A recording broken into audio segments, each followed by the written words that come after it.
Story blossoms, এখানে গল্প জড়িয়ে ফেলে মায়ায়। ফট করেই দরজার ওপাশ থেকে বের হয়ে এলো আয়ানা। কুহুর বুকটা ধিম ধিম করে উঠল। রাত্রি ভ্রু কুঞ্চিত করে বলল, তুই এখানে কি করছিস আয়না? লুকিয়ে আমাদের কথা শুনছিলি? হ্যাঁ রাত্রি আপু, শুনেছিলামই তো। না শুনলে তো এত বড় সত্য জানাই হতো না। কুহু মাঝ থেকে বলল, হ্যাঁ আপু, দেখো বিষয়টা। কি দেখব? তুই এত বড় সত্য লুকিয়ে রেখে নেকুশে যে থাকিস, সেসবই দেখব। আয়ানা, আমাকে থামাতে পারবে না রাত্রি আপু, একদমই পারবে না। আমার কথা শোনো আয়ন আপু, তুমি কিন্তু। চুপ, একদম চুপ।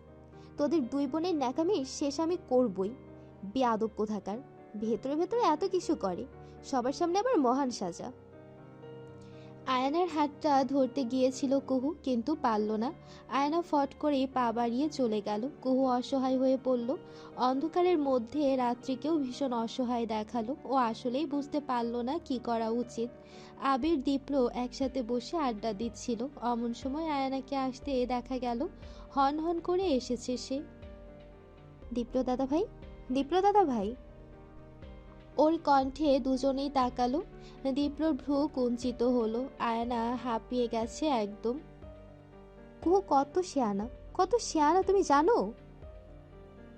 একদম দীপ্রের বরাবর এসে দাঁড়ালো আয়ানা। আবির কাহিনী না বুঝে চেয়ে আছে। দীপ্রর বাহুখানায় স্পর্শ করলো আয়ানা। তুমি জানোই না কুহু বিয়ের দিন। ঠিক সেই সময় দোতলার করিডোর দিয়ে আসতে দেখা গেল কুহুকে। ওর পেছন পেছন আসছে রাত্রি। কুহুর দু চোখে জল টই টই করছে। আয়ানা তাকালো। নেকুমে, নাকামির শেষ নেই। এই পর্যায়ে দীপ্র বলল, আর একটা কথাও না আয়না। তুমি শোনো কথাটা, কুহু আসলে বিয়েটা। দীপ্র দোতলা থেকে দৃষ্টি ফেরালো আয়ানার দিকে, কঠিন সুরে বলল, চুপ করতে বলেছি আয়না। আর একটা কথাও না। দাদা ভাই, তুমি জানোই না ও আসলে। আমি জানি আয়না, এই ব্যাপারে কোনো কথা চাচ্ছি না। আয়না অবিশ্বাস ভরা চোখে তাকালো। দীপ্র নিচু সুরে বলল, এই টপিক এখানেই শেষ, কোথাও যেন না যায়, মনে থাকবে। আয়না কথা বলতে পারল না। ও পিছিয়ে গেল এক পা। দু চোখ ভরা অবিশ্বাস। কুহু সিঁড়ি দিয়ে নেমে এসেছে। ওর দুটো চোখ জল থই থই করছে। তীব্র কঠিন সুরে বলল, এই বিষয়ে কেউ কোনো কথা বলবে না, এখানেই সব শেষ। যদি কেউ বলো তো আমার থেকে খারাপ কেউ হবে না। আশা করি এইটুকু সম্মান আমাকে দেয়া হবে। কুহুর শরীর কাঁপছে। সে রাতের খাবার খেতে যেতে পারেনি, ওর সাহস হয়নি। দীপ্র ভাই তাকে বাঁচালো। এটাও কি দয়া? হয়তো হ্যাঁ, কিংবা না। ওর ফোনটা তখন থেকে বেজে চলেছে, ও রিসিভ করছে না। ওর দুটো চোখ বেয়ে সমানে নোনা জল নেমে যাচ্ছে। শুকনো একটি ঢোক গিলল। হাতের তালুতে গাল মোছার প্রয়াস করলো, কিন্তু লাভ হলো কি? হলো না। পুনরায় গাল ভিজে গেল। শায়ের লিখেছে, ওহো, আমি সরি রে, আমি সরি। আমি রাগের মাথায় ওসব বলে ফেলেছি, আর বলবো না। আর তুই টেনশন করিস না, আমি কোথাও কিছু বলবো না। মেসেজটা কয়েকবার পড়ল কুহু, তারপর শায়েরের নাম্বারে ডায়াল করলো।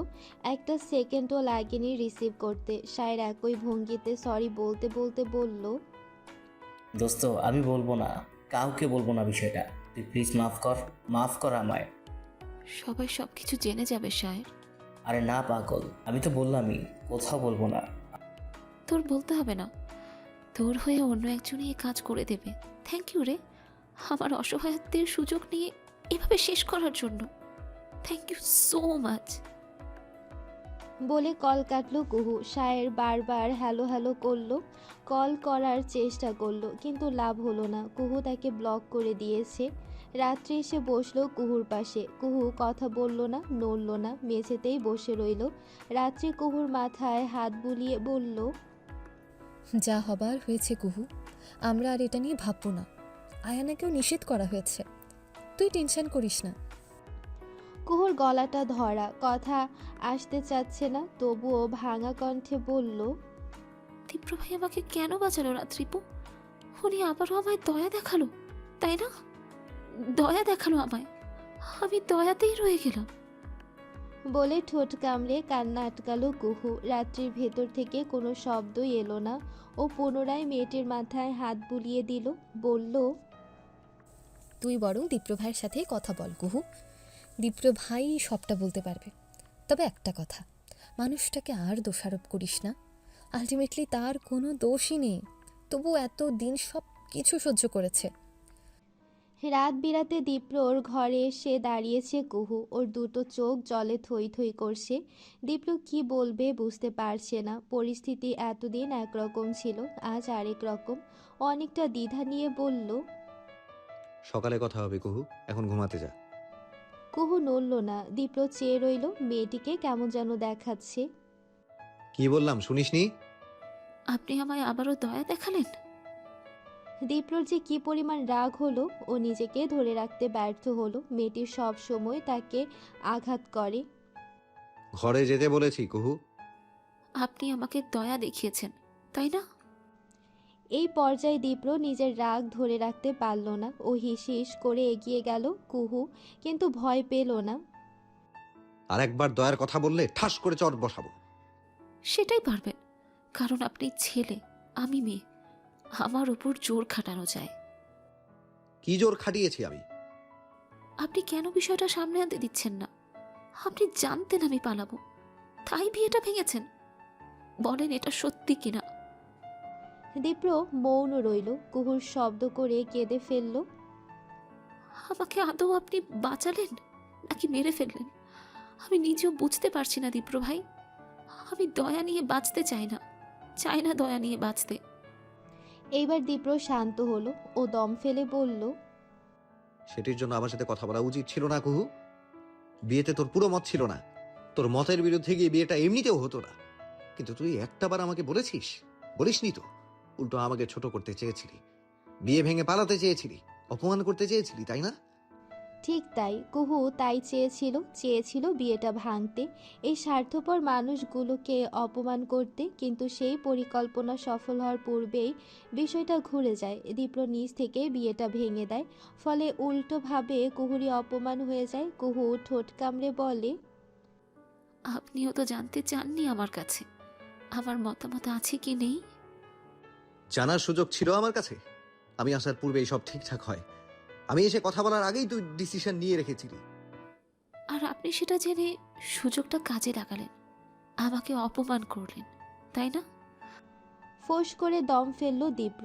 ছোট করে বলল, মানছি আমিও পুরো ঠিক ছিলাম না, রাগ হয়েছিল, আমি ওভাবে কাজ করেছি। তবে আমি বিয়ে না ভাঙলে তুই যে কাজটা করতে যাচ্ছিলি সেটা কতটা প্রভাব রাখতো তুই বুঝতে পারছিস কুহু? বাড়ির সম্মান থাকতো। বলতো না সবাই হেড স্যারের মেয়ে পালিয়েছে, চাচার নাম খারাপ হতো না, চাচির বদনাম হতো না। শুধু আমাকে অপমান করার জন্য তুই নিজে যে বাকি সবাইকে অপমান করতে চাইছিলি, এটা কখনো মাথায় এসেছে তোর? কুহু ঠোঁট কামড়ে নিজের কান্না আটকালো। সেই মুহূর্তে এই বিষয়গুলো সত্যি মাথায় আসেনি, তবে পরে বুঝতে পেরেছিল। কিন্তু ততক্ষণে কিছু করার ছিল না। বিষয়টাই ঘুরে গিয়েছিল। দীপ্র তাকে অপমান করেছিল। বিয়ের সাজ নিয়ে কুহুকে শুনতে হয়েছিল বিয়েটা হচ্ছে না কুহু, অথচ ঘটনা উল্টো হওয়ার কথা ছিল। সবটা স্মরণ করে কুহু আসলেই দুঃখে নুয়ে পড়ল। দীপ্র শীতল কণ্ঠে বলল, যা হবার হয়েছে। আমি আমার কাজের জন্য সরি। ইনফ্যাক্ট সব দোষ তো আমি নিয়েছি, তাই না? তবু এত রাগ কেন তোর? কারণ কারণ আপনারা স্বার্থপর, সবাই স্বার্থপর। বলে কুহু উল্টো পথে হাঁটতে লাগলো। দীপ্র ভাষা হারিয়ে ফেলল। সে স্বার্থপর? আসলেই সে স্বার্থপর। রাত্রে এখনো কুহুর ঘরেই আছে। ওর চিন্তা হচ্ছিল মেয়েটা আসলেই ও শুধালো, সব ঠিক আছে কুহু? হুম। বলে মুখ ঘুরিয়ে নিল কুহু। রাত্রি বুঝলো মেয়েটির একটু একা থাকা দরকার। ও আদরের হাতখানা গালে স্পর্শ করিয়ে বলল, একটু ঘুম দে, ভালো লাগবে। আচ্ছা। রাত্রি চলে যেতেই দরজাটা আটকে দিল কুহু। তারপর লাবিবার নাম্বারে কল করলো। মেয়েটি ঘুমায়নি, জেগেই আছে। অনেকবার কল দিয়েছে। কুহু, কুহু, দোস্ত আমাকে মাফ কর, মাফ কর আমায়। আমি যদি জানতাম ওই হারামিতে অমন করবে তাহলে জীবনেও ওকে সাথে নিতাম না। সরি দোস্ত, মাফ কর আমায়। আমি সরি রে। এতগুলো কথা বলে থামলো লাবিবা। কুহু ছোট করে বলল, যা হবার হয়েছে লাবিবা, এখন আর ঠিক করার মতো কিছুই নেই। আমি সরি দোস্ত। সরি বলতে হবে না, আমার ভাগ্যটাই খারাপ। একজন খারাপ ভাগ্যের মানুষের সাথে থুরুচিত বন্ধুত্ব না রাখা। কুহু, আমি সিদ্ধান্ত নিয়ে নিয়েছি, আমার কাউকে লাগবে না আর। এভাবে বলিস না দোস্ত, আমার কথাটা শোন। শোন দোস্ত। কুহু শুনল না, কলটি কেটে দিল। লাবিবার ফোনের স্ক্রিনে তাকিয়ে কেঁদে ফেলল। ওর ভুল হয়েছে, ও ভুল করেছে। যদি সেদিন সায়েরকে না জানাতো, সায়ের যদি ওর সাথে না আসতো, তবে এত কিছু হতো না। লাবিবার ভীষণ কষ্ট হচ্ছে। কল করে চলেছে সায়ের। লাবিবা তীব্র রাগ নিয়ে কলটা রিসিভ করলো। সায়েরকে কিছু বলতে না দিয়ে বলল, কুহু আমার সাথে ফ্রেন্ডশিপ ভেঙে দিয়েছে। খুশি হয়েছিস না? হবারই কথা। তোর আর আমার মধ্যে আর কোনো বন্ধুত্ব নেই। সবটা শেষ স্যার, সবটা শেষ। তুই তোর পথে আর আমি আমার পথে। একটা শব্দ বলতে দিল না লাবিবা, কলটি কেটে দিল। সায়ের হতভম্ব হয়ে গেল। রাগের মাথায় সে বলেছিল ঘটনা কুহুর বাসায় জানিয়ে দেবে, পরে নিজের ভুলটি বুঝেও ছিল। কিন্তু এতে লাভ হলো কি? কোনো লাভই হলো না। একটা রাগ থেকে বলা কথায় এভাবে বন্ধুত্ব নষ্ট হয়ে গেল। সায়েরের খুব খারাপ লাগলো, নিজের উপর রাগ হলো। কেন এমন কথা বলেছিল সে? ওর জন্য সবটা আজ শেষ হয়ে গেল, একদম শেষ হয়ে গেল। সমস্ত রাত ঘুম নেই কুহুর, মেঝেতে বসে কাটালো। এখন ভোর হয়ে গিয়েছে। গত রাতে জানালা লাগানো হয়নি, আলো এসে ঘরে পৌঁছালো। সেই সাথে মোরগের ডাক ও সদর দরজায় বেল বেজে উঠল। একটু বাদে শুরু হলো খটখট আওয়াজ। বাড়ি মেরামতের কাজ করছে মজুররা। শব্দটা এত বাজে লাগে কুহুর, ওর ইচ্ছে করলো ছুটে গিয়ে বলতে আজ কোনো কাজ হবে না, কিন্তু সে উপায় যে নেই। ও ফোঁস করে দম ফেলল। এ ঘরে থাকা যাবে না। কুহু উঠে পড়ল। শরীর নড়তে চাচ্ছে না, শক্তি পাচ্ছে না। করিডর পেরিয়ে নিচে আসতেই আয়ানার সাথে চোখাচোখি হলো। আয়ানা খুব ভোরবেলায় উঠেছে। ইদানিং সে শরীর চর্চায় মনোযোগ দিয়েছে। কুহুকে দেখেই বাঁকা হাসলো।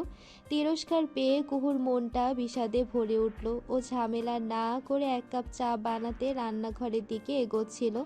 অমন সময় আয়ানা বলল, শিয়ান আছিস ভালোই। কুহু ঢোক গিলল, ঠোঁট কামড়ে নিজেকে শান্ত করলো। সামনে আগাতে যেতেই আয়ানা বলে উঠল, বেশি বাড়াবাড়ি করলে সব কথা সবার কানে চালান করে দেব। অন্যান্য দিনের থেকে আয়নার কণ্ঠে আজ ঘৃণা বেশি, আছে গৌরব। কুহু এবার পেছন ফিরল। ওর চুলগুলো এখনো অনেকটা এলোমেলো। ভয় দেখাচ্ছ আয়ানা আপু? না, ভয় দেখাচ্ছি না, তবে সতর্ক করলাম। শোন কুহু। একটু থামলো আয়ানা, চারপাশে চোখ বুলিয়ে এক পা এগোলো। চিবিয়ে চিবিয়ে নিচু সুরে বলল, দীপ্র দাদাভাইয়ের থেকে দূরে থাকবি, না হলে আমার থেকে খারাপ কেউ হবে না। তার প্রতি আমার কোনো আগ্রহ নেই আয়ানা আপু, এটা জেনে বুঝেও এ কথার মানে দেখি না। তোকে ভরসা করি না। কুহুর বড় হাসি পেল। ও একটু তিরস্কারের সুরে বলল, আজ যদি আমি চাইতাম, তাহলে তুমি যে বিষয় নিয়ে ভয় দেখাচ্ছ তার ধারে কাছেও আসতে পারতে না। দীপ্র ভাইকে আজ যেভাবে চাচ্ছ, তার নাম নিতেও তখন দুবার ভাবতে হতো, না হলে জিপ। বিস্ফোরণ নিয়ে তাকালো আয়ানা। কুহু শুকনো একটা ঢোক গিলল। শরীরটা বড় ক্লান্ত লাগছে, চা দরকার, এক কাপ ধোয়া ওঠা চা। আয়নার সমস্ত শরীর জ্বলে উঠল। কুহু মাত্র কি বলে গেল সেটা ভাবতেই ওর মাথায় আগুন জ্বলে যাচ্ছে। ও ঘরময় পায়চারি করতে করতে পৌঁছালো মায়ের কক্ষে। মাথা ঠিক নেই, মা ঘুমিয়ে আছেন। ও ডেকে তুলল। আবিদা বিরক্তি নিয়ে মেয়ের দিকে তাকিয়ে। ঘটনা বলতে গিয়ে আয়নার মনে পড়ল দীপ্র দাদাভাইয়ের কথা। সে মানা করেছে কথা পাঁচকান করতে। যদি বিষয়টা সে এখনই বলে দেয়, তবে দীপ্র দাদাভাইয়ের চোখে খারাপ হতে হবে। এটা কিছুতেই হতে দেওয়া যাবে না। মেয়ের থম ধরা দেখে আবিদা ধমকে উঠলেন, কথা বলিস না কেন? সকাল সকাল কি শুরু করলি? নাকি শোনা, ঘুমাও। তিনি তাজ্জব বনে গেলেন। আয়না অলস পায়ে বেরিয়ে এলো। ভাবতে লাগলো সামনেরটা নিয়ে। কুহুকে সে যতই সহজভাবে নিয়েছিল, মেয়েটা অতটাও সহজ নয়। ও ভেতরে ভেতরে বড্ড শেয়ানা। সকালে নাস্তার টেবিলে দুজন নতুন মানুষের আগমন হলো। নতুন বলতে এরা বাড়িরই সদস্য, তবে দীর্ঘদিন পর আসা। রাত্রির বাবা আর মা, মোটামুটি উৎসব লেগে যাওয়ার মতন অবস্থা হলো। দীপ্রর ফুপি সালমা বললেন, কতদিন পর সবাই আমরা শুধু ছোট ভাবি। বলে থামলেন তিনি। কুহুর দিকে চেয়ে বললেন, এই কুহু, ভাবি কবে আসবেন? কুহু ঠিকভাবে বলতে পারল না। দাদিজান এমনিতে ঘরে খাওয়া দাওয়া করলেও আজ এসেছেন টেবিলে। অনেকটা চাঙ্গা দেখাচ্ছে তাকে। কাজ শেষ করে আসতে বলেছি। যা ঝড় যাচ্ছে ছোট বউয়ের ওপর। আম্মা, ভাবি চাইলে কিন্তু সবটা সুন্দর হতে পারতো। কিছু জমি বিক্রি করলেই তো হয়। এ কথা বলতেই বৃদ্ধা একটু চটে গিয়ে বললেন, যেটুকু আছে তাও শেষ করুক, বংশের কিছুই আর না থাকুক। সালমা একটু দমে গেলেন। অতীতে ভাইরা যখন সম্পত্তি ভাগাভাগি করলো, তখন সেও ভাগ পেয়েছে। উপায় না পেয়ে ভাইয়ের সাথে বিক্রি করেছে। তবে দু ভাইয়ের মতন স্বার্থপর ছিলেন না তিনি। নিয়মিত ছোট ভাইয়ের সাথে যোগাযোগ ছিল তার। বাড়ির খোঁজ খবর নিয়েছেন সব সময়। সালমা ছোট করে বললেন, দুঃখিত আম্মা, আসলে এই পরিস্থিতি তো নেওয়া যাচ্ছে না। আমার দুই ভাতিজির ভবিষ্যৎ আছে না। আলবত আছে, আল্লাহ যা রেখেছেন ভাগ্যে তাই হবে। তোমার ছোট ভাই ঐতিহ্য ধরে রেখেছে, এতিমখানা মাদ্রাসা চালিয়ে এসেছে বছরের পর বছর ধরে। স্কুলটা নিজ হাতে গড়ে তুলেছে। তার সেই কষ্টে গড়া সব কিছু এভাবে তো শেষ করতে পারি না আমরা। প্রয়োজনে বলে তিনি একটু থামলেন, বললেন না কিছুই। খাওয়া দাওয়ার পর্ব শেষ হলো। বৃদ্ধাকে ঘরে পৌঁছে দিল আবির। খবর কি ভাই? খবর তো ভালো নানিজান। এবার বিয়ে করবে তো, নাকি সে চিন্তা নাই? চিন্তা তো আছে, আপনি যদি ব্যবস্থা করেন। বলেই আবির হাসল। বৃদ্ধা হেসে বললেন, তা ভালো, মরার আগে অন্তত এক নাতির বউ দেখে যাই। এভাবে বলছেন কেন? আল্লাহ আপনার অনেক হায়াত দান করুক। দরজার কাছ থেকে আমিন পাঠ করলো আয়ানা। ওকে দেখে হাসলো আবির।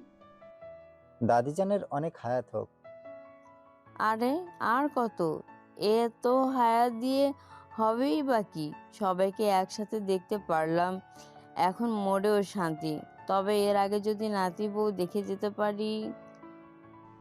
নাতি বউ বলাতে আয়নের চোখ দুটো চকচক করে উঠল। ও উৎসাহ নিয়ে বলল, দীপ্র দাদা ভাইয়ের বউ? আর দীপ্র, ও চিন্তা বাদ, এখন আবিরের বউ দেখতে চাই। কথাখানা পছন্দ হলো না আয়ানার। কেন? দীপ্রর বইয়ের চিন্তা বাদ যাবে কেন? কুহু ছাড়া কি দীপ্রর যোগ্য আর কেউ নেই? ও কি চোখে পড়ে না কারো? সুন্দরী, শিক্ষিত, স্টাইলিশ, কোন দিকের কমতি তার? আড্ডা গল্পের কথা থাকলো রাতে, আসলে কিছুই হয়নি। আবিরের সাথে মাত্রই বসার সুযোগ হলো দীপ্র। ওরা বসেছে বাড়ির ঠিক মাঝে। এই বাড়িটার মাঝ দিকটায় কিছুটা খোলা স্থানের মতন রয়েছে, আর তার চারপাশে জুড়ে করিডোর ও কক্ষগুলো। পুরাতন বাড়িগুলো যেমন হয়, মাঝের খালি অংশটায় চৌকি রাখা, সেখানেই বসেছে দুজন। কথা বলতে বলতে দীপ্র শুধালো, বিয়ে তাহলে এবার পাকা? ভাই রিক্স আছে, মেয়ে তো রাজি, কিন্তু বাপ যে বড্ড পাজি। আবিরের এহেন ছড়াই হো হো করে হেসে উঠল দীপ্র। চতুর্ভুজাকার করিডোর দিয়ে দৌড়ে এলো কুঞ্জ। এসে বসলো ভাইয়ের মাঝে। আবির ওর চুলগুলো নাড়িয়ে দিয়ে বলল, কুঞ্জকে আগে বিয়ে দেব। আমার বিয়ের বয়স হয়েছে না? কি বলিস? বিয়ের বয়স হয়নি, তোকে বিয়ে দিলে তুই বাপ হয়ে যাবি। কুঞ্জ বাচ্চা হলেও লজ্জা লাগলো। ও ছুটে পালালো। দীপ্র হাসলো। কুঞ্জুর কথা বাদ, তোর বাপ হওয়ার সময় হয়েছে, বিয়েটা এবার কর। আবির কিছুটা হতাশ হলো। তার একটা প্রেমের সম্পর্ক আছে 2 গ্রাম পরে, কিন্তু সমস্যা হলো মেয়েটার বাবা ভীষণ কঠোর। জামাই নির্বাচনে তারা হাজারটা শর্ত রয়েছে, সেসব নিয়েই আবিরের যত ভয়। সারাদিন একটা বারের জন্য দেখা হয়নি দীপ্র কুহুর। এবার হলো কুহু তার গাছগুলোর পাশে বসা, হাঁটুতে গাল পেতে রাখা। দীপ্র শব্দহীনভাবে এসে দাঁড়ালো, কয়েক সেকেন্ড থেমে থেকে শুধালো, ভার্সিটি যাসনি? না, কেন? ইচ্ছে করছে না। কেন? জানি না। দীপ্র থমকে রইল, ক্ষণকাল ওভাবেই গেল। ছোট করে শ্বাস ফেলে ছেলেটি বলল, যা হবার তা হয়েছে কুহু, এবার সব ঠিক কর, পড়াশোনায় মন দে। কুহুর 2 চোখ বেয়ে জল নেমে এলো। ও হাতের তালুতে মুছে নিয়ে বলল, এত দরদ কেন দেখাচ্ছেন? দরদ চেয়েছি আমি? দরদ দেখাচ্ছি না, আমি তোর ভালো চাই। খুব ভালো চেয়েছেন, এতই ভালো চেয়েছেন যে আজ আমার বন্ধুদের সাথেও সম্পর্ক শেষ করতে হলো। দীপ্র বিস্ময় হয়ে রইল। কুহুর খুব কান্না পাচ্ছে, চিৎকার করে কাঁদতে পারলে মনটা ভালো হতো। বন্ধুদের সাথে সম্পর্ক শেষ করলি কেন? আপনার জন্য। ওদের ভুলের কারণে আপনার কাছে বিষয়গুলো গিয়েছে, আর আপনি সুযোগ নিয়ে আমাকে অপদস্থ করলেন। আর এখন তো আয়ান আপু। কথা শেষ করলো না কুহু। দীপ্র ভ্রু কুঞ্চিত করে বলল, আয়না কি করেছে? কিছু না। ও বলে দিয়েছে? না, তাহলে? আমার মাথা ব্যথা করছে, আপনার সাথে কথা না বলি। বলে কুহু বসা থেকে উঠে গেল। ওর চুল খোপা করা ছিল, আলগা করে দ্রুত বসা থেকে উঠে যাওয়ায় আলগা খোপা আরও আলগা হয়ে গেল। পিঠময় ছড়িয়ে পড়ল ঝলমলে চুলগুলো। বসার ঘরে একটা চমৎকার আবহাওয়া চলছে। আয়ানা নিজ হাতে রান্না করেছে, তার রান্নার প্রতি ইদানিং খুব আগ্রহ দেখা যাচ্ছে। সবাই প্রশংসা করে চলেছে। কুহুকে দেখে আয়ানা সেসবের মাত্রা বাড়িয়ে দিল, সবাইকে আরও তোষামোদ করে খেতে বলল। সালমা বললেন, খাচ্ছি তো, তুই বস আরাম করে, ঘেমে নিয়ে এত কিছু করেছিস। তোমাদের জন্য এইটুকু করবো না ফুপি? তা করবি, বস এখন। বসে টেনে বসিয়ে দিলেন তিনি। কুহু শুকনো ঢোক গিলল। ওর মনে পড়ল একটা সময় খুব রান্না বান্না করা হতো। বাবা স্কুল থেকে ফিরে সেসব টেস্ট করতেন, প্রশংসা করতেন। সেই দিনগুলো হারিয়ে গিয়েছে। এই কুহু, ডাকলো আবির। কুহু ঘর থেকে বেরিয়ে বলল, হ্যাঁ, সবাই খাচ্ছে, আয়ানা বানিয়েছে এসব, তুইও খা। কণা একটা ভাজা নিয়ে নাড়াচাড়া করছে, একদমই খেতে ইচ্ছে করছে না তার, অথচ ভীষণ পেটুক সে। আমার পেট ভরা আবির ভাইয়া, তোমরা খাও। একটা খা। পরে খাবো। বলে পা বাড়াতে নিচ্ছিল কুহু। আয়না বসা থেকে উঠে পড়ল, একটা ভাজা তুলে নিয়ে এগিয়ে এলো। দাঁড়া। পা থামলো কুহুর। আয়না ওর বরাবর এসে দাঁড়ালো, একদম চোখে চোখ রাখলো। কুহুর 2টো চোখ লাল, টই টই করছে জলে। আয়না একগাল হেসে বলল, খেয়েই দেখ, সব টেস্ট ভুলে যাবি। বলে ভাজাটা কুহুর মুখের দিকে বাড়িয়ে দিল আয়ানা। স্বাভাবিকভাবে দেখলে ঘটনাটা খুব সুন্দর মনে হতে পারে, সবার নিকট আয়ানা মহান কেউ হতেই পারে, তবে কুহু আর আয়ানাই জানে এই ঘটনা সুন্দর নয়, একদমই নয়। আয়ানার তিরস্কার, সতর্কতা সব মিলিয়ে এই ঘটনা একদমই সুন্দর নয়। তুই খেলি কেন আপু? ওর মুখের উপরে ফেলা উচিত ছিল। হিসিস করে বলে উঠল কণা। কুহু ছোট করে বলল, বাড়াবাড়ি হচ্ছে। হচ্ছেই তো, তবে সেটা আয়নাপু করছে। থাম না কণা, একটা ব্যাপার এভাবে টানছিস কেন? আমি টানছি? তুই কেন বুঝিস না আপু? আয়নাপু একদম ভালো না, শয়তান একটা। তুই ভালো মানুষ, তাই ওর খারাপগুলো চোখে লাগে না। কুহুর গলাটা কেমন শুকিয়ে এলো। ও ভালো মানুষ? সত্যি কি তাই? কণা বিরক্ত হয়ে বসলো বিছানায়। কুহু সিও হাতের দিকে তাকিয়ে বলল, আমি ভালো মানুষ কণা। অবশ্যই, তুই ভালো দেখাই তো। এ অবধি বলে কথার টোন বদল করলো কণা, সন্দেহ নিয়ে বলল, কিছু হয়েছে? তোকে কাল থেকে কেমন যেন লাগছে, আমি বলবো বলবো করেও বলা হয়নি। বাবাকে মনে পড়ছে, খুব মনে পড়ছে। বলে দু চোখ ভেঙে চুরে কেঁদে ফেলল কুহু। ওর কান্না দেখে কণার বুকটাও ভেঙে এলো। এগিয়ে এসে বোনের পাশে দাঁড়ালো, মাথাটা দু হাতে আগলে ধরল বুকের কাছটায়। বাবাকে আমরা ঠিক ঠিক একদিন দেখতে পারবো, আমরা সবাই দেখতে পারবো। অনেক অনেক গল্প হবে আপু, অনেক গল্প হবে। কান্না মিশ্রিত সুরেই কুহু বলল, পারবো, অবশ্যই পারবো আমরা। তুই কান্না থামা।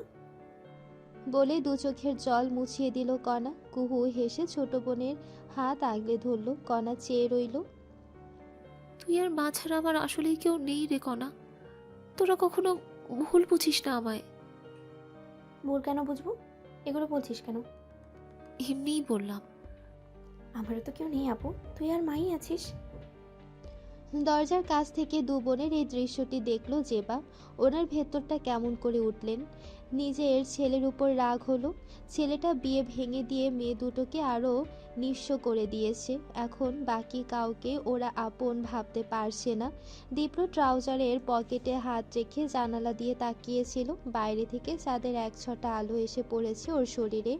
অমন সময়ে জেবা প্রবেশ করলেন। তুমি আসলেই খারাপ করেছো দীপ্র, অনেক খারাপ করেছো। দীপ্র না তাকিয়ে বলল, আবার কি করলাম আমি? যা করার তো করেছই, বিয়েটা ভেঙে দিয়ে মেয়ে দুটোকে আরো অসহায় করে ফেলেছো। এটা যে কি করলে তুমি? ভুলটা বুঝতে পারছি মা, এখন কি করব? দীপ্রর কণ্ঠটা অসহায় শোনালো। জেবা মুখটা শুকনো রেখেই বললেন, এখন আর কি করার, কিছু করার নেই। তোমার চাচির মতের বদল হয়ে গেছে। সে এই ব্যাপারে অনেক কষ্ট পেয়েছে। আমার খুব লজ্জা লাগছে। দুঃখিত মা। দীপ্র কেমন যেন মন মরা হলো। জেবা ছোট করে নিঃশ্বাস ফেলে বললেন, পারলে সম্পর্কটা ঠিক করো। কুকুর প্রতি তোমার স্নেহ তো ছিল, সেটা এভাবে হারালো কিভাবে? হারাইনি তো। তাহলে তো ভালো। সেই স্নেহটা কেন কাজে লাগাচ্ছ না? কুকুর ভালো মন্দ দেখো। তোমার চাচি না চাইলেও তুমি দেখবে, অধিকার দিয়েই দেখবে। এটা করতে হবে তোমায়। সব নষ্ট তুমি করেছো, ঠিক তুমিই করবে। মায়ের বলা কথাগুলো দীপ্রকে শক্তি দিল যেন। জেবা ছেলের দিকে এগিয়ে এসে বললেন, সম্পর্ক ঠিক করো। কুহু তোমার রক্তের, তুমি চাইলে সব সম্ভব। মনে রাখবে, রক্তের পাওয়ার অনেক বেশি। অসহায় হওয়া মুখটায় এক ছটা আলো এসে জমল। দীপ্র ভাঙা সুরে ডাকলো, মা। মা তাকালেন। দীপ্র অনেকটা লম্বা ও নিচু হলো। মাকে জড়িয়ে ধরলো একদম হুট করে। জেবা বিস্মিত হলেন। ছেলে বহুদিন হয় এভাবে জড়িয়ে ধরে না। আমার খুব অসহায় লাগে মা, আমি আসলেই বুঝতে পারছিলাম না কি করা উচিত। ছেলের অসহায় অনুভূতিটা খুব করে বুঝলেন জেবা। তিনি আদরের হাতটা পিঠে বুলিয়ে বললেন, ভুল মানুষই করে, আর সেই ভুল ঠিকও মানুষই করে। তুমি পারবে, আমি জানি তুমি পারবে। আজ দুদিন পর ভার্সিটি এসেছে কুহু। ওকে দেখেই অদূর থেকে ছুটে এলো লাবিবা। শোন কুহু, প্লিজ শোন। কিছু শোনার নেই লাবিবা। আমি সরি দোস্ত। সরিতে সব কিছু হয় না। তুই আমাদের থেকে শায়েরকে বেশি গুরুত্ব দিয়েছিস, আর সেজন্যই আজ এই পরিস্থিতি। ভুল তো মানুষেরই হয়। তুই আমায় ক্ষমা কর প্লিজ। আমি নিজেই তো ক্ষমা পাচ্ছি না। বলে কুহু তাকালো কষ্ট নিয়ে। লাবিবা এগিয়ে এসে ওর হাতটা চেপে ধরল। সরি দোস্ত, কসম, যদি জানতাম এমন হবে তাহলে মরে গেলেও ওই শালা শায়েরকে সাথে নিতাম না। আমি আসলে ভয় পাচ্ছিলাম। তুই পালানোর প্ল্যান করলি, আমি তোর সঙ্গী তো হলাম, কিন্তু তারপর কি করতাম এটা ভেবে মনে হলো শায়ের পারবে সাহায্য করতে, কিন্তু ও যে এভাবে আঘাত করে বসবে তা কি জানতাম। কুহুর গলাটা ধরে এলো। ও লাবিবার দিকে তাকালো, চোখ দুটো রক্তিম। শায়েরের একটা হুমকিতে আমার সব শেষ হয়ে গেল। আমি এতটা অসহায় হয়ে পড়লাম যে আজ আয়ান আপু আমাকে কথায় কথায় হুমকি দিচ্ছে। আর আর তীব্র ভাই, উনি তো মহান, আমাকে একের পর এক দয়া দেখিয়ে যাচ্ছেন। আমি কখনো দয়া নিতে চাইনি লাবিবা। আমার বাবা তোমাকে দয়া নিতে শেখাননি রে। কুহু কেঁদে ফেললো, লাবিবাকে জাপটে ধরলো। আমি সরি দোস্ত, দোষটা তো আমার। না, তোর না, কপালের দোষ। তাছাড়া দীপ্র ভাই আগেই সবটা জেনেছিলেন, সেজন্যই বিয়েটা ভেঙেছেন। মাঝে জেনে গেল আয়ান আপু, এটা আমাকে আরো বেশি সমস্যা দিচ্ছে। তোর এই কাজিন সিস্টার খুব বাজে তো। সেভাবে আমি দীপ্র ভাইকে চাই। কি বলিস রে, চাইলে তো বিয়ে করে ফেলতি, পালানোর প্ল্যান করতি না? জানি না, কোনোভাবেই এটা বোঝাতে পারছি না। আসল কথাও তোকে দেখতে পারে না, সেই জন্য বাহানা করে।